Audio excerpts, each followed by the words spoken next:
Hey guys, and welcome to our rational functions example video. Let's graph this. Now before we can graph this, we need to identify some things. We need to identify the zeros, we need to identify the vertical asymptotes, we need to identify horizontal asymptotes, and we need to identify, are there any holes? Once we have those four things, we can graph it. Now,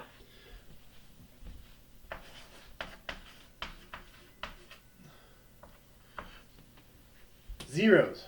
Zeros happen when our our numerator is 0 and our denominator is not. So if we look at this function, our numerator is 0 when x is negative 2, 3, and 2. Our denominator is 0 when x is 1, negative 1, and 2. Now, I have it written like this so it's really easy, but if you want to, a good practice when you're doing these is to write those values down. Okay, and one way that I do it is I'll actually just kind of make a note to myself. I'll be like, okay, so negative 2, 3, 2, 1, negative 1, 2. So I've just done that lightly. I've just made, so up top here, I've got my numerator zeros. Down here, I've got my denominator zeros. So now to find my zeros, I just go, okay, is there anything in this list that's also in this list? And I say, hey, there's a 2 in both. So that means that is not a 0 and is not a vertical asymptote. That is a hole, and we're going to enter that in separate. So it means my only zeros are at negative 2 and 3. So I have a 0 when x equals negative 2 and 3. Now our vertical asymptote. So our zeros were found by looking when the numerator is 0 and the denominator is not. Our vertical asymptotes are just the flip of that. We need to find when the denominator is 0 and the numerator is not. So again, looking at these lists, we just compare, see if there's anything in both. Right, again, there's the 2's. So I only have vertical asymptotes at 1 and negative 1. So vertical asymptote at x equals 1 and x equals negative 1. Notice the difference that I have here. Zeros, we're just listing off points. So I can just simply say x equals negative 2 and 3. Like that, right? But vertical asymptotes, those are equations of lines. In this case, vertical lines. So I need to actually write out the equation of those lines separately. Lastly, we have our horizontal asymptote. And our horizontal asymptote, to figure that out, we look at the degree of the numerator and the degree of the denominator. We compare those. If they're the same, it's the ratio of leading coefficients. If the numerator is higher, it's none. If the denominator is higher, it's 0. So this numerator here has a degree 1, 2, 3. So this is a third degree polynomial. The denominator has a degree 1, 2, 3. So that is a third degree polynomial as well. So that means that the horizontal asymptote of this is going to be at y equals 5 over 4.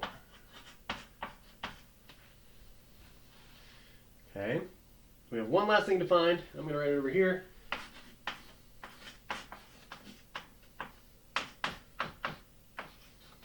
We already figured it out, but when we're looking at our zeros and our vertical asymptotes, 2 makes both the numerator and denominator equal 0, so we have a hole at 2. Now, how in the heck do I graph this? Okay. Let's start very slowly, all right? First thing,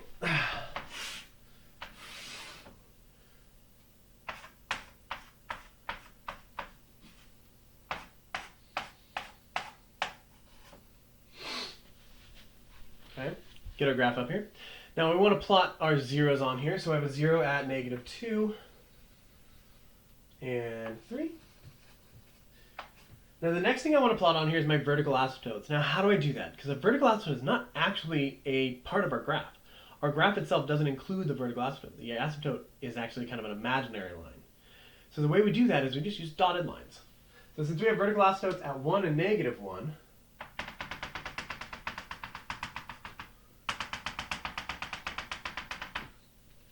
I just put a dotted line there. And what that tells me is that that is an asymptote. I'm going to get closer to it, but I'm never going to touch it.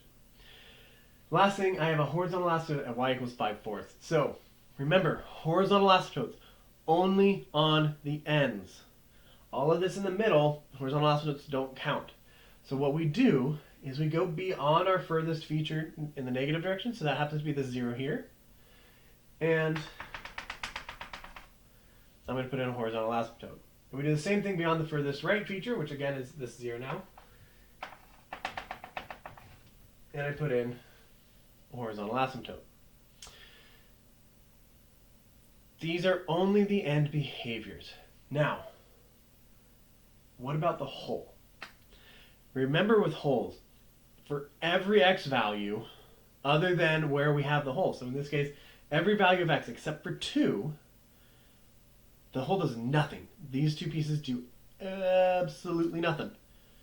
So we completely ignore holes until the very end. In the very end, we will put a hole in our function. Now, how do I graph this? Because we're just sketching a graph, I'm not really too concerned with exact placements on things like that. It's really kind of simple. Because I have a 0 here, I know that my function is going to come in, and then I need to come down and hit this 0. So because of that, I'm just going to start out below my horizontal asymptote. Remember, asymptotes are something that our graph gets closer and closer to, but never touches. And what that means is our function going out to this end, it's going to be right below it. It's going right below. It doesn't bounce around it. It doesn't go on it. It goes up close to and never touches. Now, we just kind of make our way through it. We're going to use multiplicities to do this. What's great about this, remember, a polynomial is a rational function. And since a polynomial is a rational function, that means that the multiplicity rules for the polynomials applies to rational functions. So when I'm looking at zeros, if it has a multiplicity of 1, I go linearly through. If it has a multiplicity that's even, I bounce. If it's got a multiplicity greater than 1 that's odd, I flatten out and go through. That's really easy. Okay? So, if we look up here, everything has a multiplicity of 1. I made it like that so it's nice and simple.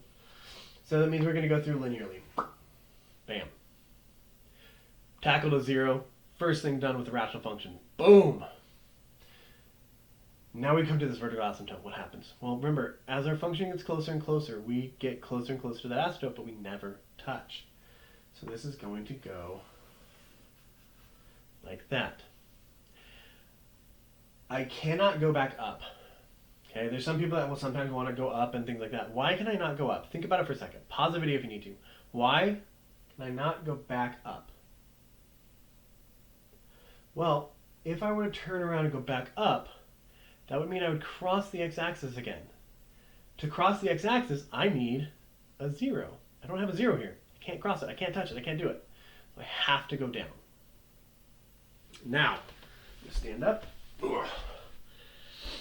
Vertical asymptotes. When we talk about vertical asymptotes, we talk about the two tails of the function. And what I'm referring to there is I'm referring to the part of the function that's approaching the asymptote from this side and the part of the function that's approaching the asymptote from this side. This right here is one tail of this vertical asymptote. The other tail is whatever part of the function goes, or wherever the function goes on the other side. Now, with vertical asymptotes and their multiplicity, it's really easy.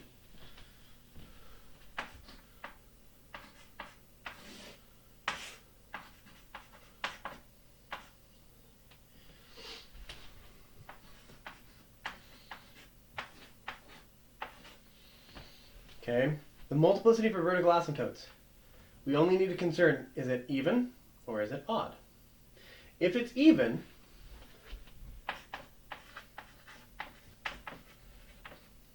our two tails are going to go together. Which here, since this tail is going down here, that would mean my other tail would also be going down here. So it would start from here if we come up like this. If it's odd,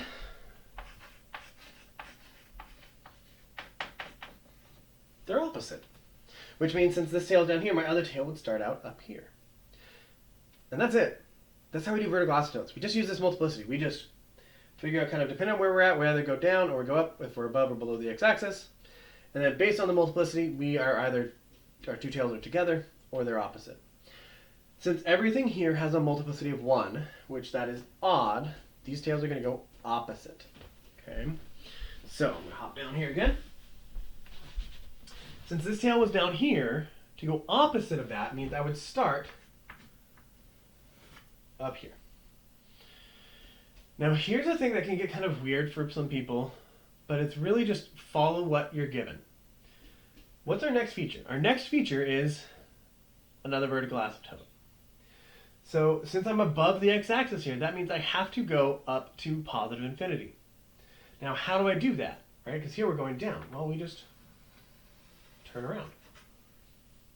That's it. Okay? Since we're just sketching this graph, I don't care where this comes through at. Even if we have our horizontal asymptote, it's just a sketch. It's okay. Now, one thing that I see some people do is they'll bring this all the way down and like touch the x-axis. But we can't touch the x-axis unless we have a 0. So you don't need to bring it down as close as you physically possibly can, right? Just go down and come back up. That easy. So, now how do we go beyond that? Well, I have one tail of this vertical asymptote at 1. That vertical asymptote at 1 came from this piece here, and it has a multiplicity of 1. So that means it is odd. My tails are going to go opposite. Since this was up here, that's going to be down there. And that's how we graph vertical asymptotes. Okay? These are not the two tails. Okay? These are the two tails, and these are the two tails. Okay? So there's our vertical asymptotes. Now the next thing to do is our 0 at 3, which came from that piece up there, which has a multiplicity of 1, so it is going to go straight through, linearly through.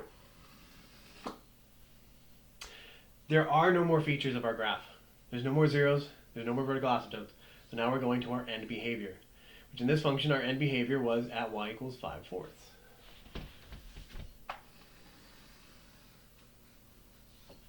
So we go up to that line, but we never touch it. And that's it. That is how we graph a rational function. Now, are we done? That's right, we are not. We're missing something. What are we missing? We're missing our hole. Putting a hole in is so easy. You ignore it until the very end. And at the very end you go, cool, there's a hole at x equals 2. So you go to where x is 2, go to your function, and you put in a hole. That's it. That's all there is to this. Okay? Now, let's do this again.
Took my time. Wanted to make sure I get all the features right I want to have in here. So, what our function is, we have f of x equals 3x times x plus 1 squared times x minus 2 times x minus 3 over 5 times x minus 1 squared times x plus 4 squared times x minus 3 times x plus 3. Okay? So, to graph this, we need to get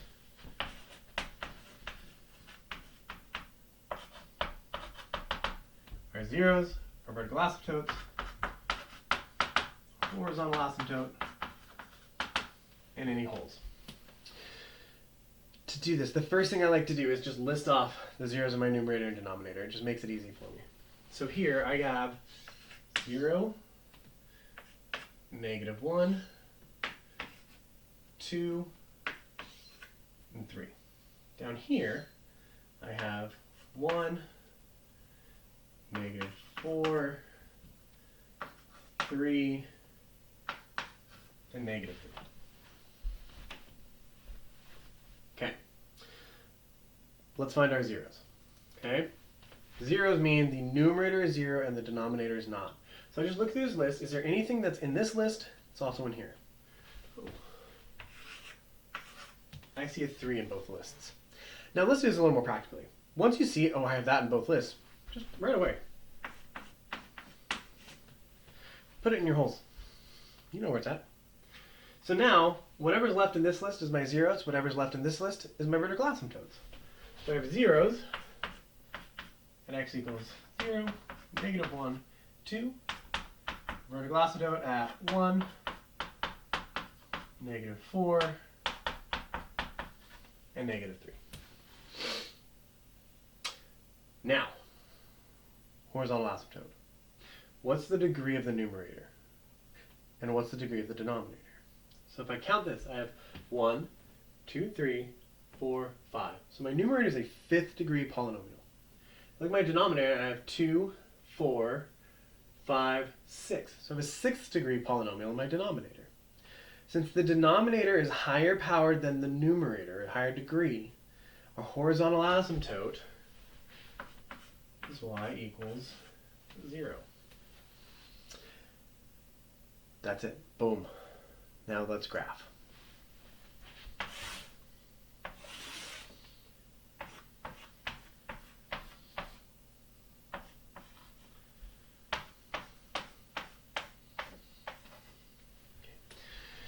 Notice I went out to 6 and -6. The reason I did that is really just because of this -4. I just want to make sure I give myself some room. So our zeros are at -1, 0, and 2. Asymptotes at 1, -3, -4. My horizontal asymptote is y equals 0, so I go beyond my furthest left feature, and that is out here. Now the way sometimes I'll make that kind of noticeable, because if I have something on the x-axis or on the y-axis, it's hard to see if I just do a dotted line. So sometimes I'll kind of do a bouncy dotted line like this. Then I go beyond out here. So as you can see, it just kind of, it very clearly illustrates. Some people I've seen do wavy lines instead of dotted lines on there. Whatever works for you. If you just do dark or whatever, it's fine. So I've got everything except for my holes done, which is good because the hole goes at the very end, right? I do not want to just go and put a hole here because that's not what happened. So let's graph this. How do I start? Last time we had a horizontal asymptote of 5/4, so we just like started below that. How do I start here? I don't know, right? And if you had no horizontal asymptote, so in other words, this function would be going to either positive or negative infinity, you wouldn't know how to start here. It's really easy. We use our calculator. So what I want to do is I want to put this function into my y equals. The way we do that, the only thing we need to add, so to type this in, the only thing we want to do, that we want to add to this, I add parentheses around the entire numerator and the entire denominator. And if you do that and type that in, it all goes in for you. So let's get that typed in. Pause if you want. I'm going to go quick.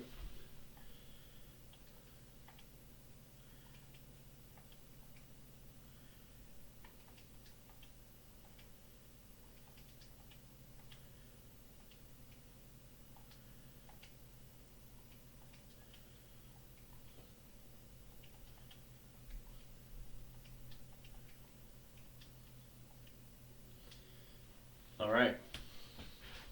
Boom.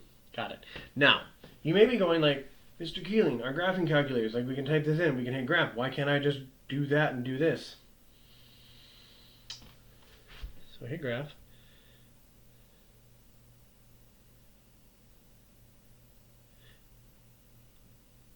And that's why you can't.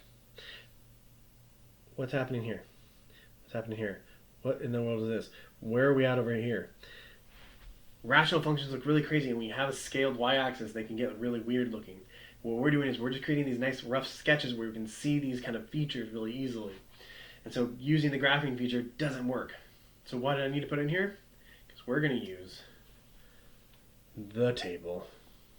Remember, to get to the table, you're going to hit second, and then you're going to hit the graph button. Okay? Now, you should still have your calculator set up the way I told you to earlier. If you don't, you're going to hit second. Okay, you'll hit second, and you'll hit this window. And what you want to do is you want to take this over here, the independent, you want to set it to ask. Once you have that, you get this set up here. And what's nice about that is I can put in whatever value for x I want, and it'll run it into y. We see in here I have 0 put in for x, and 0 is my y value, which makes sense because 0 is a 0 of this function. So the reason we want to use our calculator like this is I want to figure out where I'm at over here. Am I positive or am I negative? And all I'm going to do is I'm simply going to plug in one of these x values, anything beyond our furthest feature. Since our furthest feature is -4, I just need to put any number beyond that. We could do -4.1. We could do -4 trillion. Or I'm going to do -6. So I just type -6 and hit enter. And what I end up with is -1.224. What that tells me is that my function beyond here is below the x-axis. Since our horizontal asymptote is at y equals 0, okay, that means I am going to be right below the x-axis. If we had a horizontal asymptote, or we had no horizontal asymptote, so our function was going to positive or negative infinity, we would start down at negative infinity and we would come up. Okay? So that's the only difference. So now from here, I don't need my calculator anymore. You can use it if you want to check, but we just do multiplicities. So since I'm down here, come through. First thing I hit is this vertical asymptote. Ask yourself, could I go up? No. Why can I not go up? If I go up, I cross the x-axis. If I cross the x-axis, I have to have a 0. All my zeros over here. I don't have a 0 over here. I can't cross the x-axis. I have to go down. Now, this is a vertical asymptote at -4. That came from this guy right here, which has a multiplicity of 2. 2 is even, which means our tails go together. Since this tail was down here, my other tail will also be down there. Bam! We got it, guys. We're doing so good. Now, next thing is another vertical asymptote. So since there's no zeros here, I can't touch the x-axis. I can't come all the way up and do that. I just come up a ways and go back down. Now this vertical asymptote is at -3. That comes from that far end over there, right there, which has a multiplicity of 1, which is odd. So our tails are going to go opposite.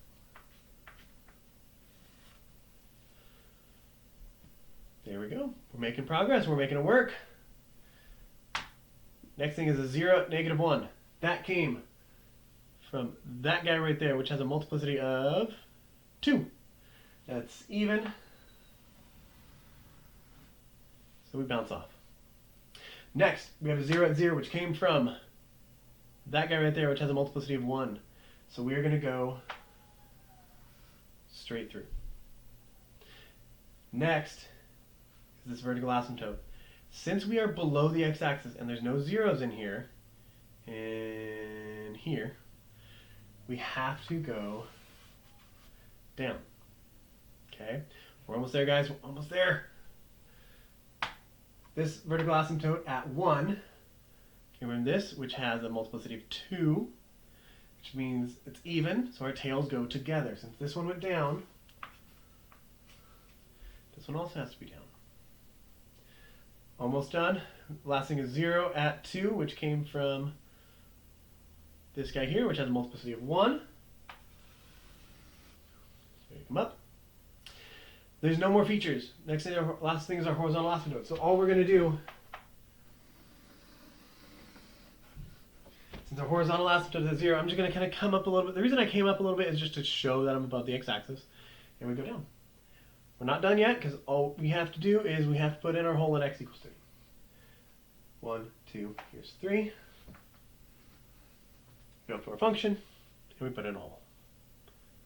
Boom. Mic drop, we're done. That is our graph of our rational function. Now, the fun questions. And this is the ones that I will ask you. I guarantee you will show up on the test. Know how to do this.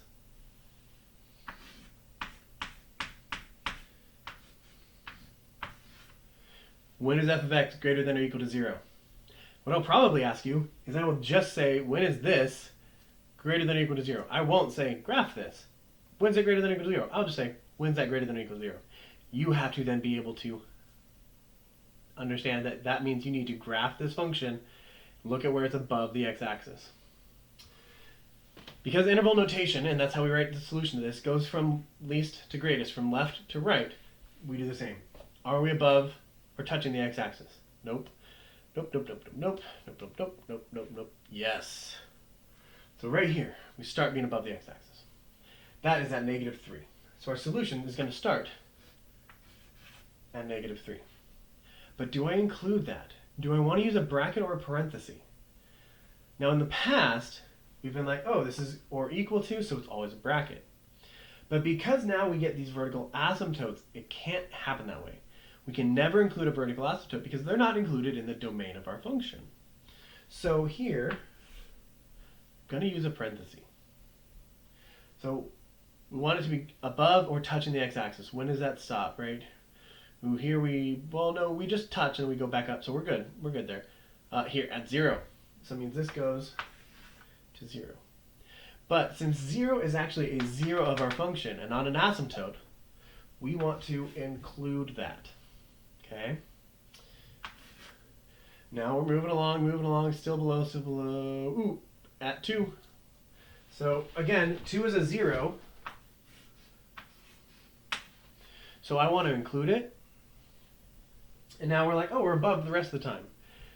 So we might jump and be like, ooh, infinity, but that's wrong. Because we have that hole. So this actually just goes from 2 to 3. But since we can't include a hole, parentheses,